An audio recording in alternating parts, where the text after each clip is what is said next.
बिस्मिल्लाहिर्रहमानिर्रहीम एंड अस्सलाम वालेकुम everyone. I am your physics teacher Waqar Ahmed. और आज जो हम अपने यूनिट 2 में जो टॉपिक पढ़ेंगे वो हमारे पास है टाइप ऑफ मोशंस। जैसा कि मैंने प्रीवियस लेक्चर में आपको रेस्ट एंड मोशन के बारे में बताया था कि हमारे पास कोई भी बॉडी है वो किस हालत में हमारे पास रेस्ट पर होती है और हमारे पास वो किस हालत में हमारे पास मोशन में होती है। इट्स मीन किसी भी ऑब्ज़र्वर की रूह से या किसी भी ऑब्ज़र्वर की रिस्पेक्ट से जब वो अपनी पोजीशन को चेंज नहीं करती तो वो इन स्टेट ऑफ रेस्ट में होती है, और जब वो अपनी पोजीशन को with respect to some observer with respect to some its surrounding जब वो अपनी पोजीशन को चेंज करती है तो वो इन स्टेट ऑफ मोशन में होती है। अब अगर हमने बात की है कि वो हमारे पास कोई भी बॉडी है जब वो अपनी पोजीशन को चेंज करेगी तो वो इन स्टेट ऑफ मोशन में होगी, तो फिर हमारे पास यहाँ पर अगर हम रोज़मर्रा में देखते हैं तो हमारे पास डिफरेंट ऑब्जेक्ट्स जो हैं वो डिफरेंट तरीके से हमारे पास वो पोजीशंस को वो कंटिन्यूसली जो है वो चेंज कर रहे होते हैं। अब बेसिकली हमारे पास 3 टाइप्स ऑफ मोशन है जो कि हमारे पास फर्स्ट है हमारे पास translatory motions, and second is rotatory motion, and third is vibratory motion, जिसमें मज़ीद हमारे पास ट्रांसलेटरी मोशन जो है वो हमारे पास सब ब्रांचेस में जो है वो हमारे पास डिवाइड हो जाएगा। आज जो हमारा जो मेन फोकस है वो हमारे पास ट्रांसलेटरी मोशन पर है। अब फॉर एग्ज़ाम्पल हमारे पास अगर डिफरेंट कोई ऑब्जेक्ट है या लेट्स सपोज अगर आपके पास कार जो है वो आपके पास मूव कर रही है, इट्स मीन जब वो हमारे पास विदाउट एनी रोटेशन जब हमारे पास कोई भी बॉडी मूव करेगी तो हम उस मोशन को है जो हम ट्रांसलेशनल मोशन का नाम दे सकते हैं, जिसकी यहाँ पर आपके पास एक प्रॉपर डेफिनेशन है। इन translational motion a body moves along a line without any rotation. यहाँ पर जो आपके पास वर्ड लिखा हुआ है रोटेशन, रोटेशन से मुराद आपके पास ये है कि वो जो बॉडी होगी वो अपने एक्सिस के अलोंग जो है वो आपके पास रोटेट नहीं करेगी। जिस तरह मिसाल के तौर पर जिस तरह आपके पास स्पिनर होता है या जिसे हम एक कॉमन ज़बान में हम जो है वो लाटू कहते हैं, वो अपने एक्सिस के अलोंग जो है वो रोटेट करता है। इट्स मीन हमारे पास कोई भी बॉडी जो अपने एक्सिस के अलोंग रोटेट नहीं करेगी, जस्ट जो है वो आपके पास इन अ स्ट्रेट लाइन में मूव करेगी। वो जो आपके पास लाइन होगी वो भले आपके पास स्ट्रेट लाइन हो और भले आपके पास कर्व्ड पाथ हो, जैसे कि यहाँ पे आपके पास फिगर 2.3 में दिखाई दे रहा है translation motion of an object along a curved path. वो आपके पास कर्व्ड पाथ भी हो सकता है। मिसाल के तौर पर जैसा आप अपने घर से मूव करते हैं, गाड़ी में मूव करते हैं, तो आप स्ट्रेट पाथ में भी मूव करते हैं, और जब आपके पास टर्न आता है तो आप गाड़ी का टर्न भी लेते हैं। इट्स मीन जस्ट आपकी गाड़ी जो है वो एक सर्कुलर पाथ में या जस्ट आपके पास कर्व्ड पाथ में आपके पास मूव करती है। सेम एज इट इज़ जब एरोप्लेन जो है वो आपके पास फ्लाई करता है आपके पास, वो भी आपके पास स्ट्रेट लाइन में जो है वो मूव करता है। ये तमाम के तमाम जो आपके पास मोशंस हैं ये ट्रांसलेटरी मोशंस में ही आते हैं, या जिन्हें हम एक ट्रांसलेशनल मोशन का नाम देते हैं। वो फिर मज़ीद हमारे पास ट्रांसलेशनल मोशंस या ट्रांसलेटरी मोशंस हैं जो हमारे पास सब डिवाइडेड होते हैं, जो आपके पास लीनियर मोशंस में, रैंडम मोशंस में और सर्कुलर मोशंस में। अब हम देखते हैं कि हमारे पास लीनियर मोशंस कौन सा किस मोशंस को कहते हैं, रैंडम मोशंस कौन सा मोशन होता है, और same as it is circular motion जो होता है वो किस टाइप का होता है। उससे पहले जो आपके पास ये जो बिल्कुल 29 पेज के एंड के ऊपर ट्रांसलेशनल मोशन की डेफिनेशन है, इसके ऊपर आप लिख लें डिफाइन ट्रांसलेशनल मोशन, और इसका आंसर होगा इन translational motion a body moves along a line without any rotation, a line में बी स्ट्रेट और कर्व्ड।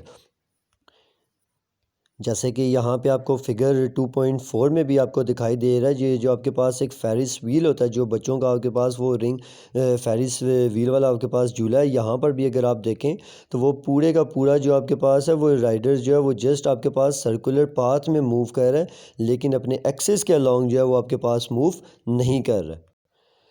अब हम देखते हैं कि हमारे पास जो लीनियर मोशंस हैं वो जो हमारे पास ट्रांसलेटरी मोशंस हैं वो हमारे पास वो 3 ब्रांचेस में या 3 और टाइप्स के मोशंस में जो है वो आपके पास सब डिवाइड होते हैं, जिसके आपके पास लीनियर मोशंस है। इस मीन वो तमाम के तमाम मोशंस जो स्ट्रेट लाइन में आपके पास मूव करेंगे वो हमारे पास लीनियर मोशंस कहलाएंगे, जिसकी आप डेफिनेशन लिखेंगे। Straight line motion of a body is known as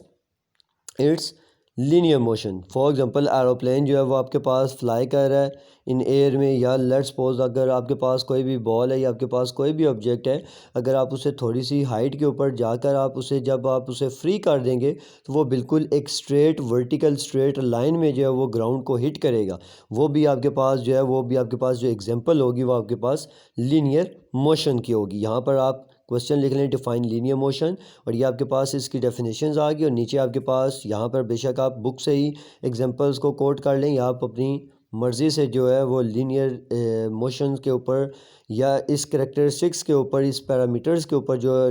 example जो है वो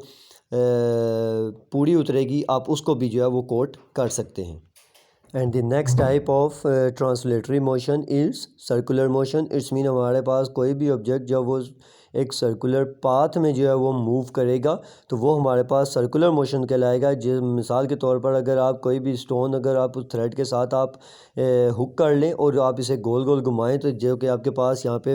फिगर 2.6 में भी आपके पास जो स्टोन टाइड जो हो रहा है at the end of a string moves in a circle, और जो ये आपके पास